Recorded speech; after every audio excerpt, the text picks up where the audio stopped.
All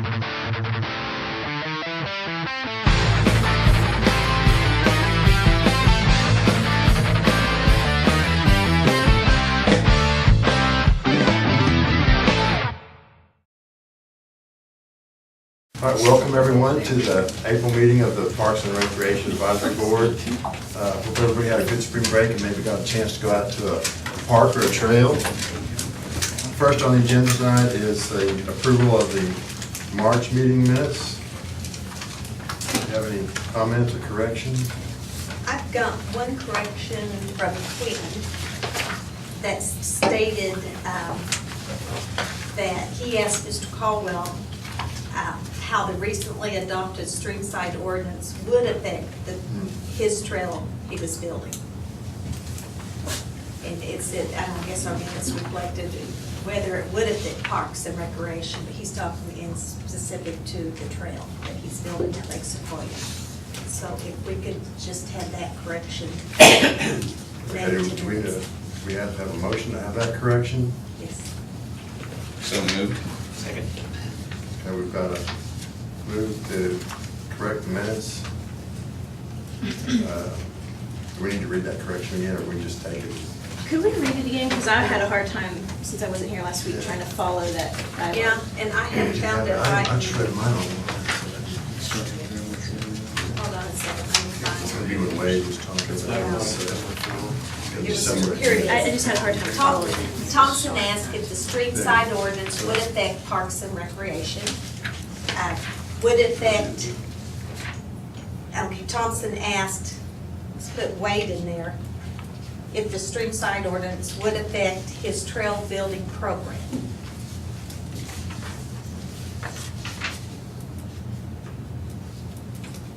And the response is, it will. It said it will, The design of it, okay. yes, it will. Both, the trail and Parks and Rec. So we have a motion to accept that correction and a second. All in favor, say aye. Aye. All opposed, say no. Motion passes.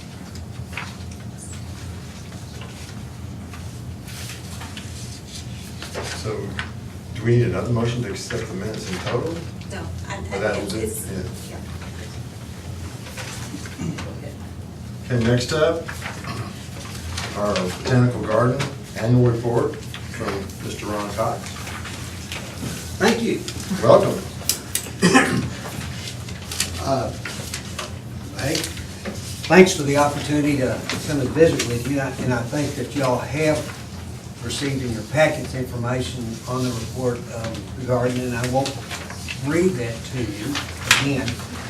But I would like to just kind of emphasize a couple of things that are taking place, and I would say that the focus of the garden remains promoting garden sustainability and promoting environmental protection and providing education.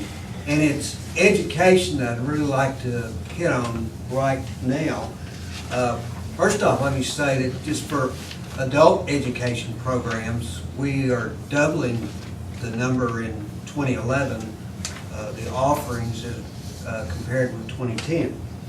And we continue to have our Little Sprouts program, which is a preschool program. It started about 3 years ago. Had 5 or 6 kids show up every week. And now it averages 50, and there have been times that we've had 75 to 80, and if you can imagine that many preschoolers running loose. But here, I'll let you pass that around. There's a few pictures of the children, and it's certainly fun, but it's also educational. We've had such success with that we're expanding, and this year we'll be offering a school-age camp, if you will. We're calling it Explore at BGO, and it will be for ages 7 to 10. And they will meet weekly, June through August. And it's different in that, you know, I kind of hesitated when I called it a camp, because a lot of times you think of a camp as a week or 2 weeks or whatever. Excuse me. This is 1 day a week for a period of about 9 or 10 weeks. And the reasoning for that is because they're gonna plant and do things in the garden, and we wanted them to be able to see over a period of time how things change. It's, again, supposed to be very educational, but also fun. And, you know, there's a lot of kids that think everything they eat comes out of a plastic wrapper, so we're really gonna have, use the vegetable garden as an educational tool. And I have, kind of let you see what we're pushing on that, let you pass that around. And then in addition, we'll continue this year, our Earth Day activities for the garden will take place on April 26th. And we already have commitments from about 1,500 school children from Springdale and Fayetteville that will participate in an educational day at the garden. And then we have, that's in the spring. Then in the fall every year we do what's called Butterfly Day, but I guess we're going to call it Butterfly Days now because we've exceeded the capacity for one day, and right now we have plans to have it for a period of 4 days, and it would have as many as 1,000 children a day. So we know that we have 2,000 Fayetteville area third graders that are going to be there, and we've already received commitments from as far away as Solomon Springs, also east.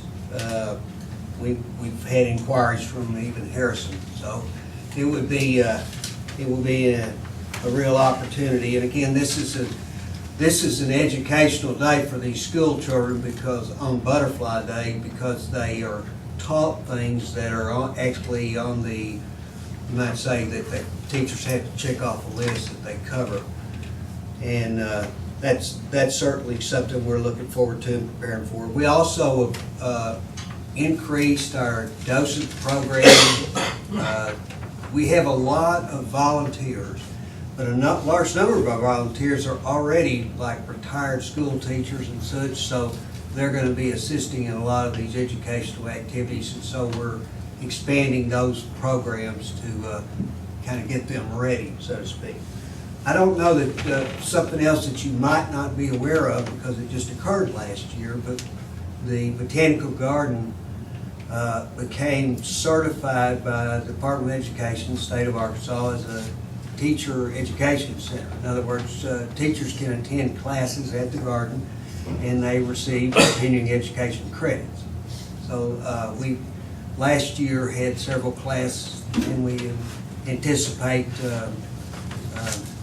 doing that again this year.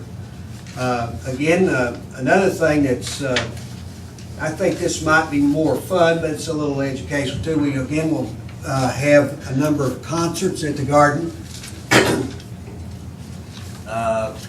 These concerts are free concerts. They are sponsored by the Walker Foundation, and we have a variety of music. I think the first one in June will be called Red, White, and Bloom, and of course that's near 4th of July. We have a bluegrass festival, and we also have a string we had a string quartet and several other groups that played. But that's kind of just some of the educational type activities. I was telling Wallace, we're walking in today, we signed a contract, if you will, with Springdale School District, that in 2011 and 2012, they'll have 20 classes averaging 28 students that will come and spend the day at the garden, because it seems that they have exceeded their capacity to take care of them field trips within the Springdale district. And so the aquatic center, I believe it is just north, doesn't have the capacity to take care of all their students, so we will be assisting there also. So again, big emphasis on education. Farmers Market will open May 1st. We're excited about that. This last weekend, we had a lot of people wanting to know how soon they were going to be open, and some thought they already were or should be open at the garden. So I got to visit with several people about that. The activities on the garden are focusing on, again, education, but also we're going to be adding some new features. We will have a trial garden that will come to being in late April. When we call it a trial or demonstration garden, what we mean by that, I didn't know until I got involved in this. That's why I'm explaining it. Maybe you're all the same way. Ball Horticulture is going to assist us in displaying plantings, annuals, that will not be available to the public until 2012 or 2013. And they will be, so to speak, displaying them, seeing how they grow, hence the word trial, how they do in this climate, and how they are received and perceived by the public. And we send in more or less weekly reports on the plants and photos and such, and so they will know then which things to keep and which to go for. And these cultivars, they've developed themselves, or are they running trials for other people to do it? There are only about 3 trials that they do in the country. They do one at Colorado State University, they do one in Texas, and I think we're the other one. But these are plants they've created themselves? Oh, these are plants that Ball Horticulture has, yes. And Ron, how many are they bringing for us to plant? Well, we will have in the ground at one time about 10,000, but there will be additional stock, so to speak, in the greenhouses, and then they will also provide container plants and hanging baskets, which we will display in a number of different ways in the garden. In conjunction with this, not necessarily at the same time, but to follow, we want to put up a butterfly house that will, again, play into the educational role. It will fulfill a role there, where you can see butterflies in an enclosed, contained environment, or certainly with plants inside. There are 23 species that are native to this area, and we will try to have all of those available. We will also begin a pilot gift shop on a small scale at the garden to see how that will be received. It's rather than going a big way, we're going to test water and then respond based on the customer's purchases.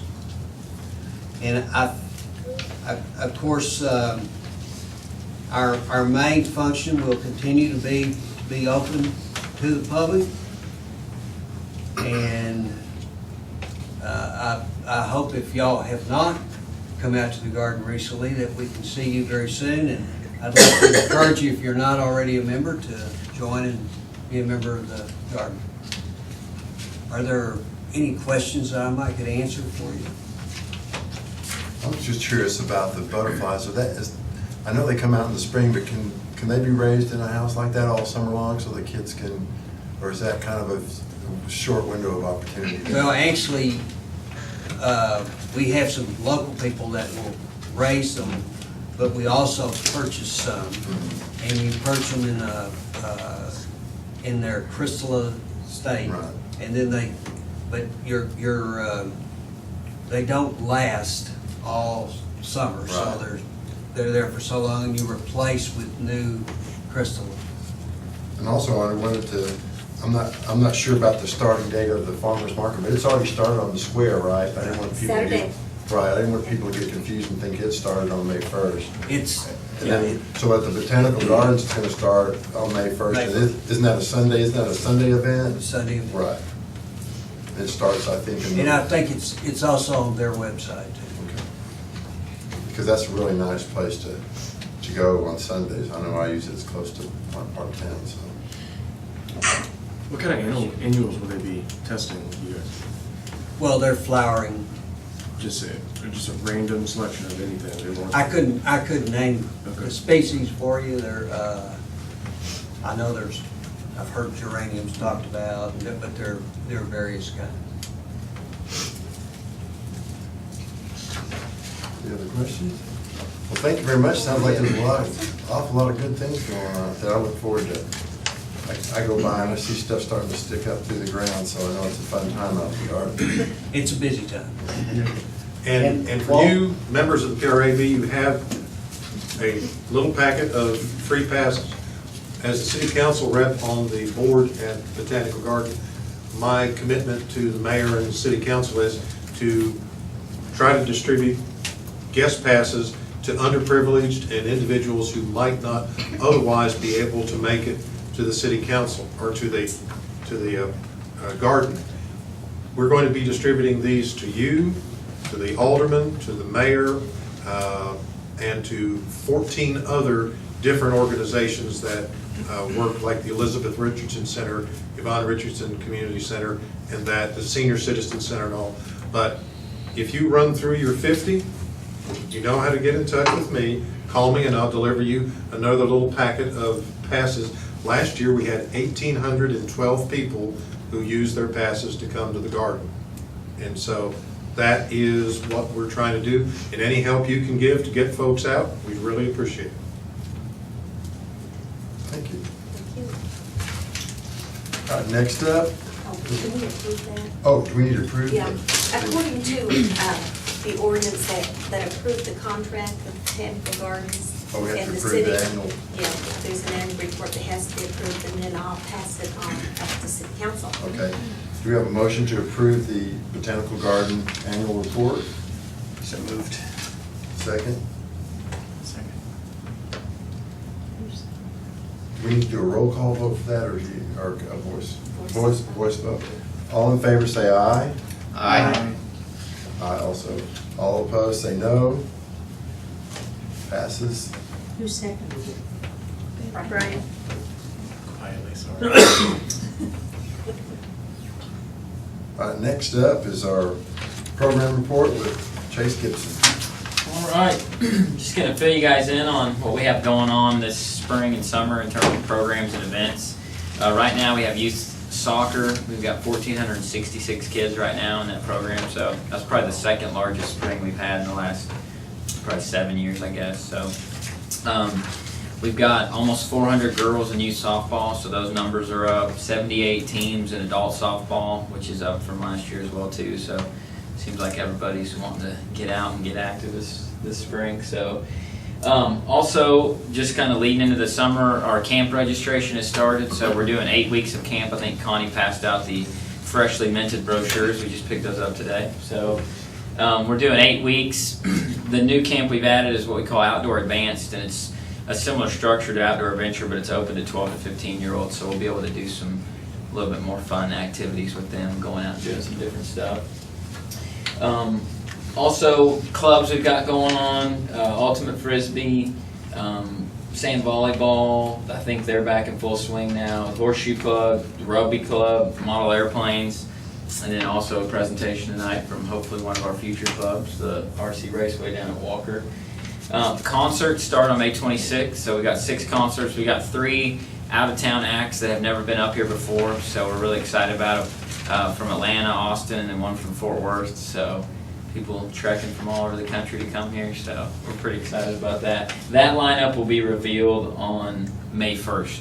So I think it's May 2nd actually, whatever that one is. So that'll go out to the paper and TV and all that good stuff. It's our 15th year of concerts. So they keep trekking along in one form or another. Also at the pool, that'll open on June 10th. That Friday night, we'll do a dive into summer celebration again. We'll show a movie that night. We've got 3 other movies slated for at the pool. That will be released mid-May, that lineup for movies. So if you guys have any suggestions or anything like that, we're welcome to them. So Our summer leagues for adults, we have adult softball that'll start June 20th, and then adult kickball. We'll have a summer league again. That summer league went really well last year. That was our first summer. We had 16 teams, so that starts on July 11th. And so hopefully, I know some of you guys I think have been out there before. And then the only other thing, the YRCC, we've got our spring program going on right now. Kids Night on Tuesdays and Thursdays. Kids Crop just started back up, which is our really neat program over there where some of the parks maintenance staff teach kids basically how to grow their own crops. We have sort of a produce stand, I guess you would call it, that they built that's really neat that matches that the house up there.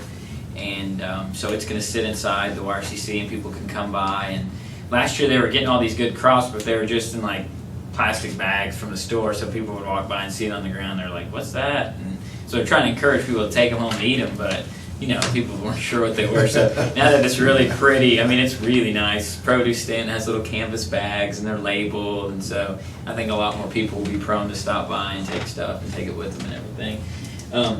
And then we're doing summer fun for kids again at the YRCC. That's an 8-week program, and it's free to the kids. We take about 50 kids a day, and they go on trips. They get free lunches. So it's a really neat program that we do, and hopefully we'll be able to keep it up for several summers to come. It's full just about every day. They'll take 50 kids, and stuff as little as they may take them to the pool one day, and then they may do trips. They've gone to Devil's Den before. They've done the train ride to Van Buren. They've gone over to Tulsa before for a WNBA game. So it's kind of all over the board, all the different trips that they do and whatnot. So, and that's what we have going on. Everything's up and running. So. Excellent. Thank you very much. All right, Connie's going to talk about a nice award that we have received. Got to put it on the agenda last time, but I'm going to pass this around. The Arkansas Recreation Park Association at their annual meeting awarded the Fayetteville Trail System as the tourism program of the year for last year. Actually, we got it this year, so we're real proud of that. The Fayetteville Trail System not only included the way that we build trails by building them in-house, but also includes about our safety and etiquette videos that the University of Arkansas helped us to film, and also the Trail Trekker program. So we're real proud of it and real proud to have this state award. So I wanted to present it to you all. Well, it represents a lot of good work by a lot of people, so we're very proud to have that. The conference next year is in Rogers. Is in Rogers, yes. All right, up next is our regional park update. You gonna do that too, Connie? Yeah, I guess there's nothing really at this moment. We're re-looking at some of the design of it where the fields are. Allison has been looking at it in conjunction with the streamside protection ordinance to make certain that we have those buffers. So it has moved things a little bit since then, so we're working on that. So hope to get it moving. Has it already been surveyed? They are in the I don't think they're completed yet. Or can you tell where the boundary is? I've always wanted to go out there and look, but I just wasn't real sure where the boundaries were. I didn't want to. Our city surveyor is in the process of at least marking that northern boundary where, if you remember on the plan, there's kind of about 100-acre piece that has most of the active recreation. Right. That north boundary, he's working on it first, and he's going to kind of work his way around to the west. So you can see some stakes there now, but it's not complete. And I'll just wait until it's kind of obvious, so I'm blunder onto something. Yeah. And we will be placing our trail boundary signs. That's our logo, the park's logo on it, along the boundary. I guess the park staff were doing that. Right, thank you. Next, is it called the Walker Park Raceway? Yes, sir. I just want to give you a little introduction to these guys. You know, down at Walker Park, we have the BMX track that's been in use for several years. Actually, the BMX use was way down, and actually the people that were running that kind of moved to Lowell. They've got a track there. And so as they were kind of leaving, they brought this group to us and said, you know, this group's interested in the track. we're pulling out, so we've been in dialogue with these guys. They're very organized, and kind of give you the background, they're wanting to use that area down at Walker Park to kind of reconfigure the track. They brought some Representatives. They brought some cool toys too. Yeah, we brought some this time. You gotta go see it. Right. Where we at? We're good, I think. We need to tilt one of these tables. Anybody else want to see any of these?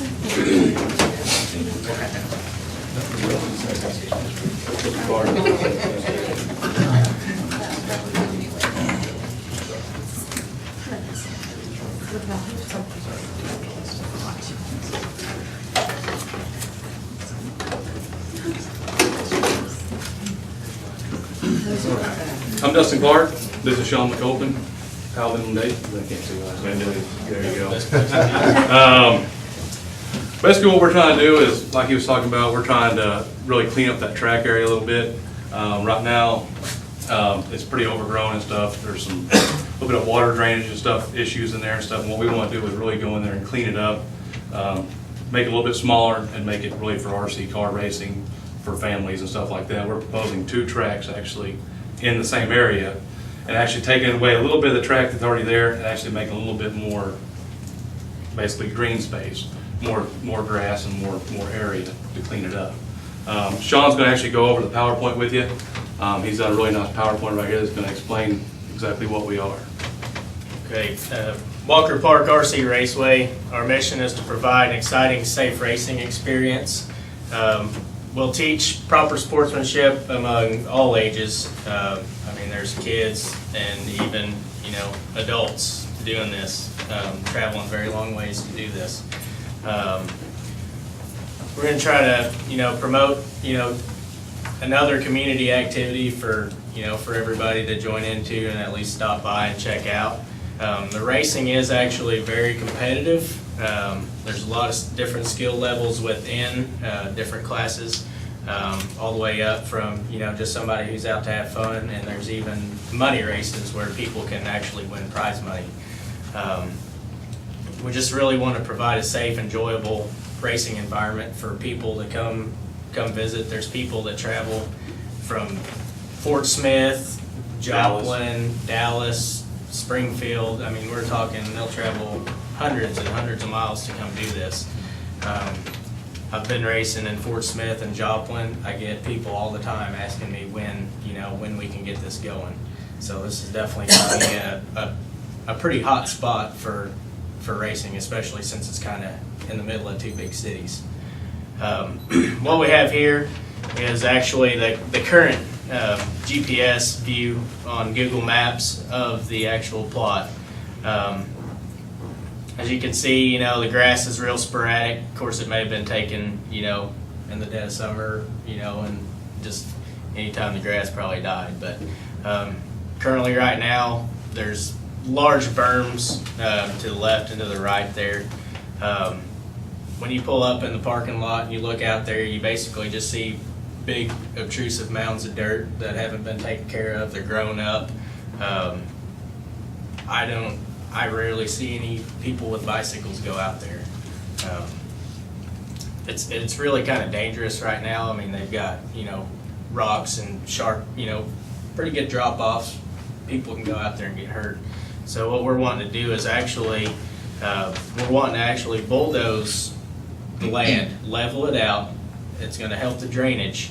Once we get it cleared off, we're going to be able to go in and grow more grass, a more flat area. So we want to bulldoze the track location to optimize the drainage that's out there currently. We're going to remove the excess dirt and rubble, so there's no eyesores, no mounds of dirt for people to crawl up and fall off of and jump off of. It's going to add green space out there, and it's going to add to the aesthetic value of the park itself. Here you can see, did a little Photoshop in here. Basically on both ends of the track, we're going to add quite a bit more flat ground for grass. It's going to really open it up. You're going to look out there and you're going to see, more field. It's going to look good. What we're proposing to the north is actually an oval an oval track, a dirt oval, and that's actually pretty big as well in this area. In between the two tracks, we're actually going to construct a driver's stand. It's going to be handicap accessible. It will be built to conform to all the building code and all that. And then to the south of driver's stand, just north of the BMX or the skate park, is actually going to be our allotted area for the off-road track. And we hope to see a different layout. We're not talking any major changes, no heavy equipment out there or anything, but we hope to see at least a track layout change, once throughout the season to help kind of mix it up and keep things new and people coming back. This is what a typical track is going to look like. They use anywhere from 2 to 4 inch corrugated piping to separate the lanes. It makes it easy for the cars to jump over. We're actually talking about using a 4-inch PVC pipe, burying it about halfway down so that it's, nobody's going to trip over it. You're not going to get your foot hung under it when you walk over it. Now in the corners, we're still going to need to use the flexible corrugated so that when a car hits it, it can flex instead of break your car. Or PVC. Or the PVC. This view here, it's actually pretty good. It gives you an idea of the driver's stand up there in the top left. Ours will be slightly longer than that. I would guess that's probably about 15 to 16 feet long at the most. Down below the driver's stand is actually a pit lane where you can come in and tune on your car, or if you're practicing, you can come in and change out shocks or whatever to help tune your car. This is basically the start of a short course race. This center truck here, the Black Rock Star truck, this is the largest RC class in the United States at the moment, possibly even across the world. This class, everybody has said that it has revived RC racing. I don't know if anybody remembers, back in the 80s and 90s, there were actually quite a few RC tracks around, and they pretty much died off. Well, this particular class of racing is making it big. I've been to races where there's barely enough to make a class in other classes, and this class will have 20 guys just to be there. So it's really taken off.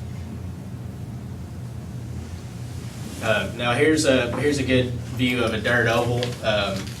We picked this view because you can see down the straightaway, and then how the corner has some banking to it, which is going to make it, the cars are going to stick to it better and be less prone to flying off.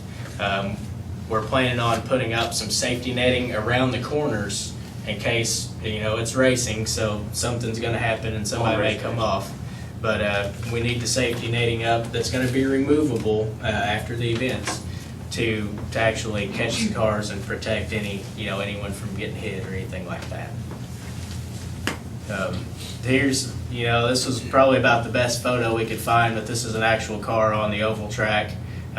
The oval cars, they kind of come in, pitch the car sideways, and kind of controlled slide around the corner. Like I said, it's pretty big. They actually have a whole Southern Dirt Oval series where people travel from state to state, track to track, just to run in a series. It's pretty organized. A lot of rules that they have to go through too, just to be sanctioned for that event. We'll be looking to conform to that and hopefully bring in some more racing. Not to mention places like Dallas and stuff like that will have events for oval or off-road. And these places are bringing people from out of town and everything else, from 200 to 500 people for a big race. Northwest Arkansas, Oklahoma, actually anywhere in this area between here and Dallas and here in St. Louis, there's not really anything like this. This will be actually a very big destination point. It'll definitely bring a lot of people in. We're planning on trying to host some 2-day weekend events and really bring in people from St. Louis and Dallas and stuff like that. And it's really feasible that we could actually host a 200+ people event on a weekend. They sit like in lawn chairs? Is it kind of a lawn Most, chair? you got lawn chairs, they'll kind of like have a pit area. Some of that green space we were showing on there will be a place where people will stand and work on their vehicles and stuff like that. Other places around the tracks, you'll have places to sit and stuff like that. You won't be right on the track, because then you got cars right next to you, but there'll be plenty of places to sit and watch. Well, this is actually a very good action photo here, but we picked it. Hope to see you guys at least, should we get this approved, come out, enjoy some fun, maybe learn a thing or two. We planned on this being a family-oriented ordeal. There are women racers, kids, middle-aged people, all the way into their, 50s, 60s and up. Actually, I get beat by them, so it's good to get out there with a diverse age group, and you can learn so much from people who have been doing it for a long time. We hope to get in and not only promote sportsmanship, but also help people work on their cars, show them tricks, just have that friendly atmosphere that a lot of places lack. Like I said, I've been to Joplin and Fort Smith, and everywhere I go, those guys, they're always willing to help. Everybody helps somebody, and that way, next time you need something, somebody will help you too. So. And that's what we're really trying to accomplish with being a club. A lot of independent people, when they run their own track, they get to make the rules, they get to do what they want to do, and there's no voting involved. With us, we've got about 26 members, I think, right now already. And we're planning, I really foresee that being about 100 members before the summer's over. So we've been holding monthly meetings. We're having about 2 a month right now, trying to get everything planned out. So. Yeah, and to be honest with you, even people that are not members of the club will be able to come into the races and enjoy the track along with us. We'll be taking input from anyone from all around just to try and help make everything flow better, maybe some track changes, stuff like that. It'll be really good. I see some of you guys have been looking in the folder here. What we have after just the recap of the presentation, basically our bylaws. Some of the stuff is kind of still in progress. Things can be changed at any time, to work out for the best of everybody.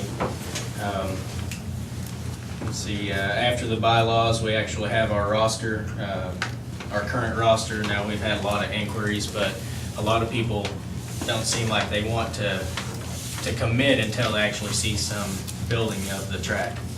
And then here in the back, we have a list of our club officials. Dustin Clark is our president.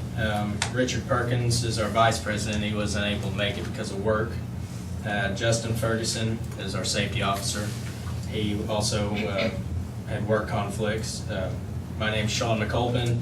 I'm the secretary. Sergeant at Arms here is Alvin. We have a web design guy, Sean McGee. As soon as we can get him to create a website, we'll actually have our own website. But for now, we're on the local Arkansas website. If anybody's interested in checking it out, I can get you an email address or a website for that. Our track race coordinators, Charles Henson and Terry McGuire.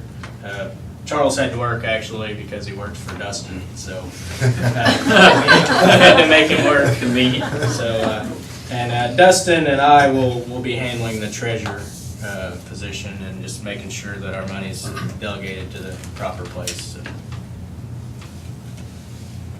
Does anybody have any questions on anything, on what we're trying to do, or?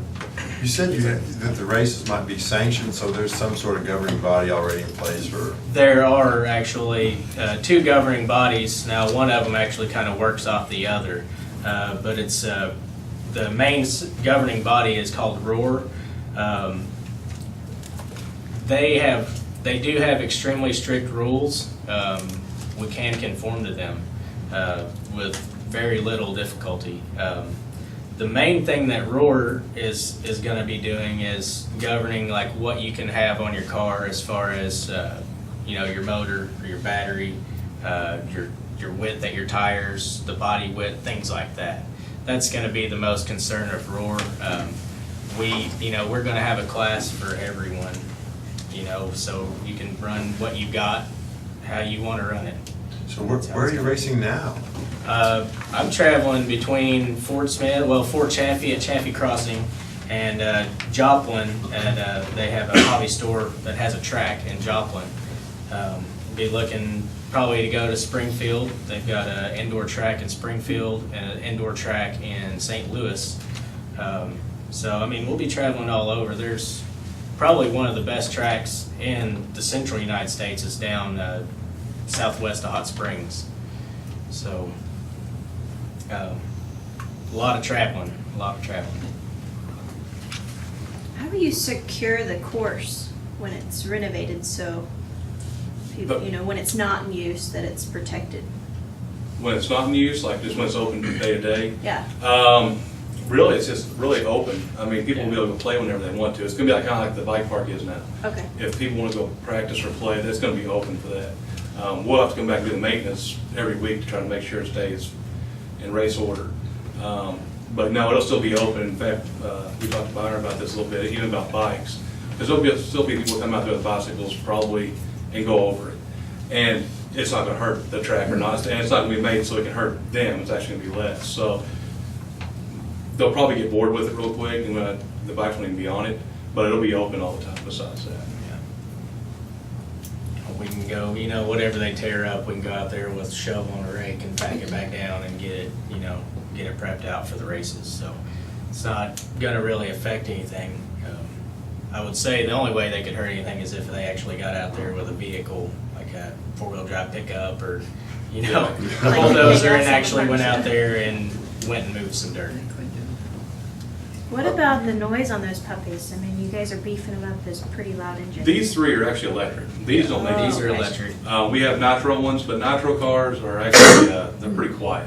I would say a quarter of what a weed eater is, maybe half as much as a weed eater. The thing about these engines they're all two-stroke engines, which actually carry a higher frequency tone, which doesn't carry the distance as long as, say your lower frequencies, like the four-stroke dirt bikes, motorcycles like that. So, they may sound loud when you're there at the track, but, 2 blocks away, you'll hardly hear it. They're pretty quiet. Do we have any recommendation from park staff on this? Hey, our recommendation is that we allow this club to utilize the facilities. It's a win-win for us. I mean, the BMX club maintained the facilities when they were there, and since they've been gone, I mean, he's right, it is in disrepair. Yes. So there's no BMX players that are interested at all in this? No, and actually the president of the club is the one that brought these guys to us, Okay. and so they've moved out, and we're interested in this group. You can tell by the photo that there's weeds on those banks, so there couldn't have been very many bikes on there. Yeah, it's pretty hard to get through there with a bicycle. And we felt like location-wise too, talking about the noise, is that really where that is, there really aren't any houses within earshot of that area. And then also with Walker Park, any activity that we encourage down there is for the benefit of the overall park too. So the more people that are down there on weekends participating in this activity, the better overall. Seems like an park. appropriate use. Yeah. And I remember, it came up recently before, isn't there like an automatic 1-year trial, or how does that work? Well, we renew their agreement annually, so Annually. we can kind of tweak it as we go Right. if there's things that come up. But we're still, like you said, we're still working out the details on it, but I guess we're just kind of looking for your approval for them to use the site. So who would do the work of bulldozing that? That's something we talked about partnering with them, because there's a lot more dirt there than what they need. Right. So we would probably haul off some of that and then leave them enough to work with. And the only other thing that came to my mind right away was, it doesn't look like it's that big a space. We wouldn't It's have, actually pretty big. it is. Have you had a chance to be out there? Yeah, I've been out there. Compared to the parkland we have, I was just thinking, if the BMX would ever come back into use, I hate to see it be torn down, but that doesn't look like that's likely. But I was just thinking, if there was another similar piece of ground somewhere that would suit y'all's needs, that it would. Could it hold enough people? Will it have a 500 people event? A 500 people event. I'm not sure about the parking. Elevated seating. A 200 people event, I'd say you guys said 200 people's been out there for softball games or something like that, right? Or for, we talked about parking and stuff for sure. Oh, yeah, during baseball baseball. season, Yeah, yeah, on baseball. any given night, yeah. So I think we got the parking and stuff. You get 200 people out there, it's gonna be hard for everybody to see what's going on. I mean, it's, Yeah, there's Little gonna small be, bit. there's definitely gonna be plenty of green space for people to pit out of. You know, I mean, with the pavilion there and stuff too, especially people that want to stay out in the sun and just hang out. I don't see the largest event we're gonna have being a problem there. So I assume y'all are gonna plan your events around baseball, Little League, all that other stuff, where there's not everything going on at once, then parking might be an issue. Yeah. Well, I mean, we'll host any big events that's gonna be probably too excessive for the parking lot that's right next to the park. We'll definitely coordinate with that. Our club races aren't gonna have, you know. 30, 50 people. Right, Something and like that that. north parking lot should be plenty size. Yeah. Yeah, I don't think parking conflicts will really be an issue. We'll be able to work around The it. money we have invested in the BMX track may not matter if it's not gonna be used. That may not even Yeah. be, that may be It's- a Well, non-issue. this is also a lot lower maintenance too. I mean, the thing with the BMX track right now is they maintain that, Mhm. and since they've pulled out, It's not maintained. yeah, we don't, I mean, in terms of budget and manpower and And everything. those berms are what, 6 feet high maybe? Some Or higher, of them yeah. are Higher. Yeah. But we had received a grant to build the BMX, Mhm. so. There's a hut there and a starting gate that they are gonna utilize as part of their design. You can see the starting gate at the bottom right hand. Oh, okay, because does that have concrete in it? I It can't does, remember yes. that. Yeah. And then the hut there with the Oh, okay, so purple, that's that's, still gonna utilize that. that would be the most expense anyway then. Right. Yeah. Yeah, we're still planning on using both of those. You might tell them about the frequency board that, I don't really understand it all. How the free board. Okay, yeah, frequency board, basically, we'll have to put up a frequency board, because there's only so many channels RC cars can be on. I think you've got about 80, basically. Well, now there is new technology now, a lot of new technology, all these cars right here are gonna be on what they call 2.4 gigahertz. There's no frequency issues with those. They change channels automatically and they don't have any problems. But we'll have to have a board out there that people actually clip into, so you don't have somebody out there racing in the middle of it.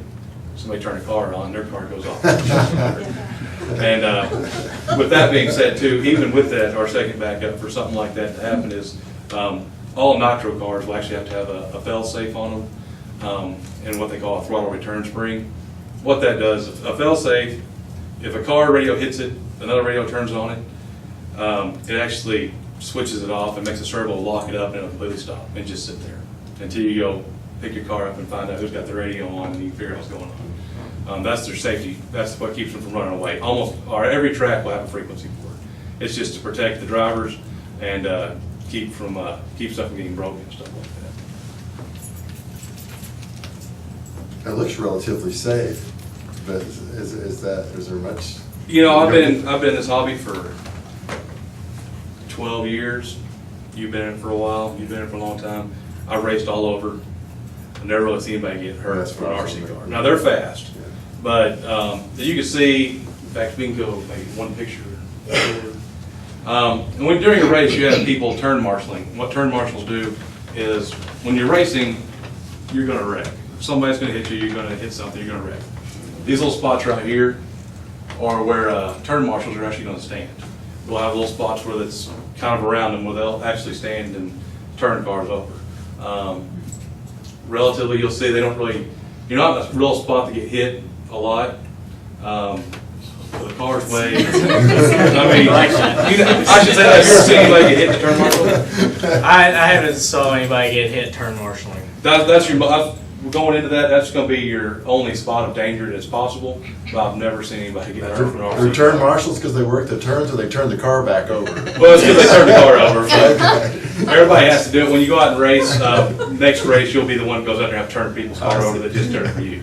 But I've never really seen anybody get hit by one. I've seen people hit themselves with their own cars. I think I've done that before, actually. But no, I've never seen anybody actually get hurt from an RC car. I mean, and you can actually pick these up too and kind of feel what the weight is. Most cars weigh 2 to 8 pounds, somewhere around there. 8 pounds being the heaviest, unless you get into the like fifth scale stuff, which We're there's not not very doing much, fifth there's not very much of that at all. So we probably wouldn't even have a class for that, unless 3 showed up. Well, I think I'd like to make a motion that we accept the staff's recommendation to proceed to utilize this property. I'll second that. All right, we have a motion and a second to accept their presentation. We're going to do a roll call on that, I think. Bailey? Yes. Mason? Yes. Hazelroots? Yes. Wait? Yes. Meldrum? Yes? Minneke? Yes. Watson? Yes. Wow. Motion passes. Thank you, guys. Thank you. Nice presentation, looks like a lot of fun. It's, You'll definitely have to it's get good out fun. and check it out. Well, I imagine it'll generate a lot of interest just by the time you have to track up and some things whizzing around and it's a little bit of noise, some kids, people will come I want to watch that. Yeah. You know, like I said, I went to Joplin this past weekend, and there was a full class of kids. I mean, we're talking, 10 kids that were just anxious to get out there and go. And, you get that bonding out there with kids, instead of them being off, getting into trouble. It's really good. It's really good for the community and good for the kids. How much did one of these usually run? Just like- There's a wide Just range. thinking about it already. Well, I was just more concerned about availability to more of the community kids. And that's where we get into, where if there's enough cars in a class, they'll run. If we're out there and 3 kids show up with Walmart cars, $20 cars, they can race them. So that's kind of your entry right there. I mean, you got $20 cars, a car like this one has about $350, $400. And the pro guys, the guys who race a lot, will spend $1,500, $2,000. It really depends on what class you want to be in and how much you want to spend. Yeah. It doesn't have to be expensive. It can be expensive. You can actually get that entry-level truck, in a ready-to-run state for probably $200 plus tax, which in the grand scheme of things is pretty cheap. You think about it, you go out, go to Walmart, buy a $50 car. First time you run into a curb, you broke it. Now you can't get parts for it, and you've got a $50 car just sitting there. These vehicles, every part's replaceable. And to be honest with you, when I got into it, I was shocked at the price. I thought they were going to be expensive, but they're not. Most of the stuff that actually breaks on those, you're looking at $3, $4 for a part to fix. Along the same lines that Phil was asking about, how about entry fees especially for kids? Entry fees for kids, let me revert back to. I don't know if it's in there or not. This. We're still going over a lot of that. We actually got a club though with the club.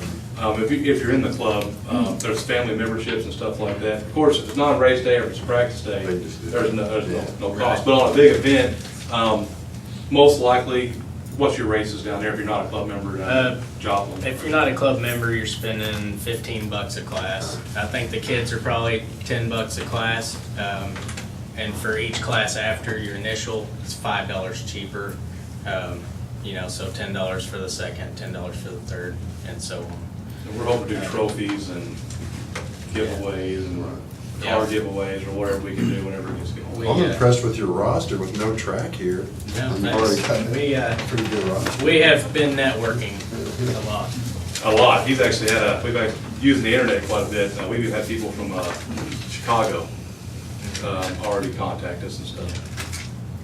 If they had a track like that in Little Rock when I was growing up, I would have been all over that.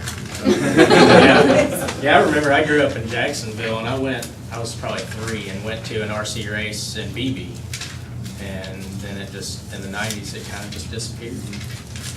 So when's your start date? That's what I was going To start working on it, that's what we need to still talk about. We haven't actually, hopefully quick. Yeah, we actually have a lot of guys who want to get it done before the race season gets too far in.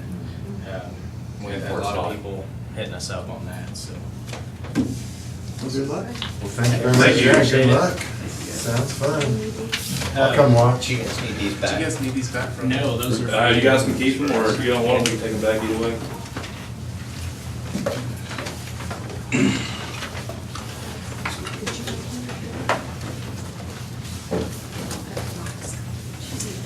Thank you all for coming. Thank you. Thank you very much.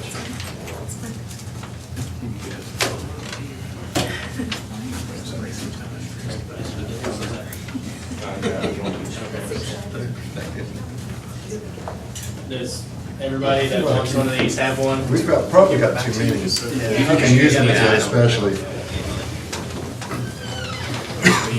I don't blame you for not wanting to carry them out either. I'll keep one. Take those and go get some But- grants with it. Go get some money. Yeah. Yeah, Those kids were. get it, do a 2-day tournament. Okay. Thank you guys for having us. Yeah. You bet. Appreciate it. Hope to see you out there. You like one? No, Thank you. It's kind of exciting when we have something that's kind of, an interest just kind of went away, it's not there anymore. Because every once in a while you see someone going around the track maybe one time and then they were on the skate park. Well, you know that's just going to erode if it's not being This is gonna upkept. be- It's- yeah. yeah, That was it's- racquetball. I mean, racquetball's making some of that too.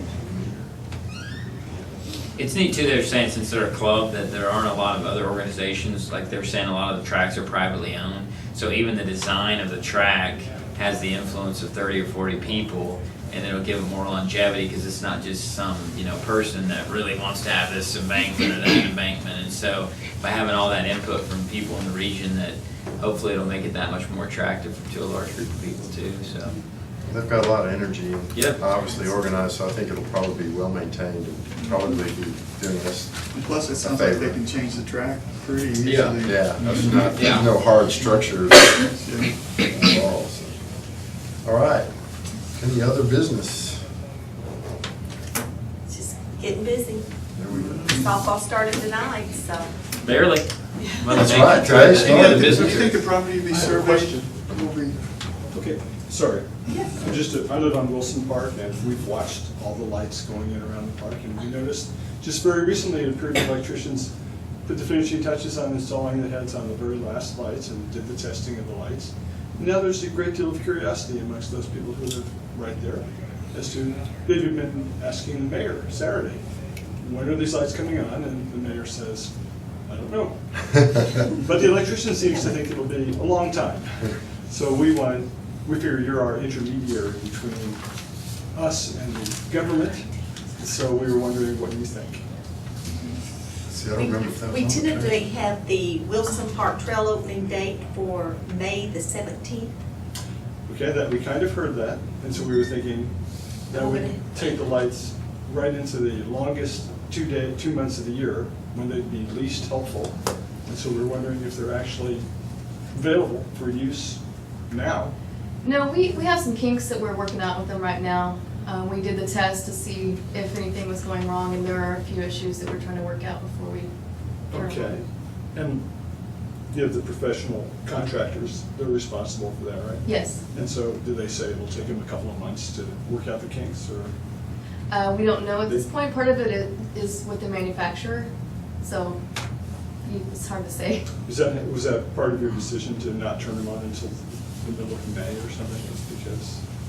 Right, there is a possible defect with part of the head of the light, so we want to make sure that those are Okay. There working were, but properly. okay, they did receive the replacement heads, and they did install them, but you think there's still more problems? Yes.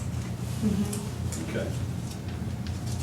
And so the contractor has advised you that it won't be for quite a while before they can be turned on? I don't have a specific date at this point. It's going to be a back and forth with the manufacturer to make sure that we get the heads that we specified and that they're covered under the warranty. Okay, well, that was our question. Sounds like a complicated answer, but thank you very much. We're excited, are you excited about it? Maybe? Well, you know, I think the contract was awarded last August, and so we were hoping they'd be available for the winter months. But doesn't look, I mean, perhaps we're thinking now next winter, so they'll be running good. And just recently, they put on a timer on the tennis lights that they will only be on if someone's out there playing. They'll hit the button and the lights will come on. If it's raining and nobody's out there, then they'll be off. Well, someone did indicate they thought the tennis court lights were going off. Yes. I'd seen them on for so long, I was thinking, they can't be right, they're always on.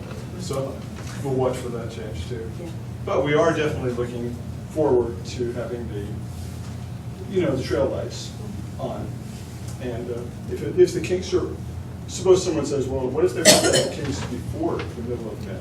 Does that mean the park board is amenable to turning on the lights? That's something that we can certainly look into. Generally, we like to have the contract completely Well, completely done. done before we'll have a grand Have opening. it, yeah. Well, sure. But we're working on it. So it's when the contract is fulfilled, Yes. that's when you're planning on turning on. Exactly. Okay, thanks a lot. Thank you. And we'll be letting you know when we're having a big celebration and having the turning on of the lights, the ceremony. Okay? Sure. Thank you very much. Uh-huh. Thank you. May I share? Okay. World Peace Wetland Ferry birthday this year, it's the 7th annual, and I'd like to provide an invitation to everybody on board. That's a prairie resolution? How did they go crazy with murder? Yeah, somebody told me that the paper looked like it was just smoky. How We did the did burn we go? did do it. I'll let Byron. Was there a Byron, how was the burn? Nice burn. I enjoyed it in my office, I'll tell you. You mean Hobbs? There's no saying where there's smoke, there's fire. It went well. It was a very successful burn. It was controlled. That's always That's a start, good job. And it burned, everything burned really well, so we were real pleased with it. The wind was from a not as favorable direction as we'd hoped, but we'd had the bids in since the end of January, trying to hit a date, and we were fast approaching, green up in April, so first available time, he called me that morning, and we had a few hours notice, so. But other than the smoke for a couple hours, it went real well. Excellent. I've been out of town, but Skull Creek there, it looked like maybe someone had driven their vehicle. There at the corner of Maple. A lamppost was taken out. They hit a light. Yeah, and I thought it was replaced. It It has been, so Yeah. that's my question. Do we keep those So in when- stock in the event of someone just trying to drive through, They actually happen- into the railroad tracks maybe? But I was just like, one day it was gone and the next day it was like back up, brand new, so. Yeah. It happened like on a Saturday night. One of our guys responded very early in the morning hours, and then they had to replace. They haven't had some extra, transportation Okay. had some extra posts. So we do still. Yeah, I think the light fixture was okay. Okay. They got to put it back up. Our I seen staff it is the Sunday best morning. around. It was so fast for something like that. I was It looked like impressed. they had tried to clear the trails after the big snow. I I thought, you guys have been out there clearing that trail, I was amazed. I was impressed. We did have a huge cleanup this weekend, not only along Skull Creek, along, I guess it went from Sycamore on up to Appleby Road, pretty much. And it was amazing how much stuff that they had Saturday out on the trail. And then at Lake Fayetteville, the watershed committee, they had about over 100, I heard 105 and I heard 115 people that helped clean up.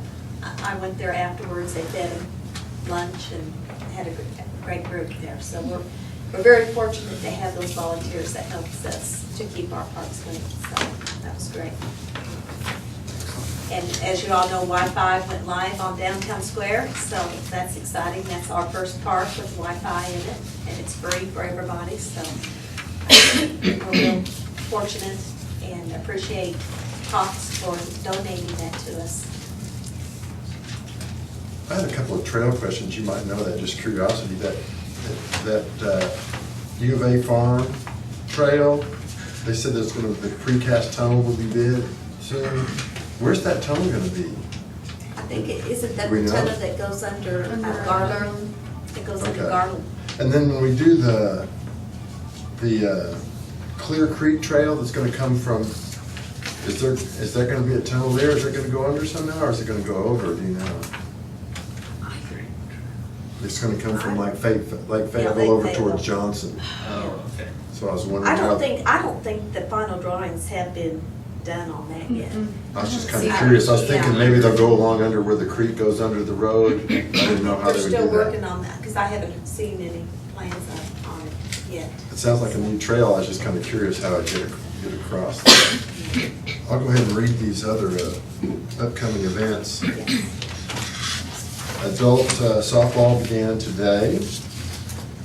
The Kids Crops, this is April 7th, Kid Crops Garden Program begins at Yvonne Richardson Community Center. Also on the 7th, the kickoff, the first Thursday Fayetteville event begins at the downtown square with Chase Missy featured as the musical guest. Also on the 7th, the Tree and Landscape Committee is hosting an invasive plant identification and removal workshop along Frisco Trail north of Prairie Street at 5:30 p.m. Not next to the creek. We're not next to the creek. April 12th, Skull Creek Trail Cleanup from 4 p.m. to 7 p.m. from Wilson Park to Mud Creek. On the 16th, Fayetteville Earth Day 2011 festivities begin with an all-day Be Earth Day party, Earth Day party at the East Square Plaza on the downtown square from 8 a.m. until 9 p.m. Also on the 16th, Bicycle Fayetteville Days 2011 kickoff at the East Square Plaza at the downtown square at 9 a.m. in conjunction with the Fayetteville Earth Day. On the 23rd, the Illinois River Watershed Partnership's Clean Water Rangers Watershed Festival will be held at Lake Fayetteville from 10 a.m. to 2 p.m. All right, I'd entertain a motion to adjourn. Make a motion. Second. Got a motion and a second to adjourn. All for it, say aye. Aye. All opposed, say no. Motion passes.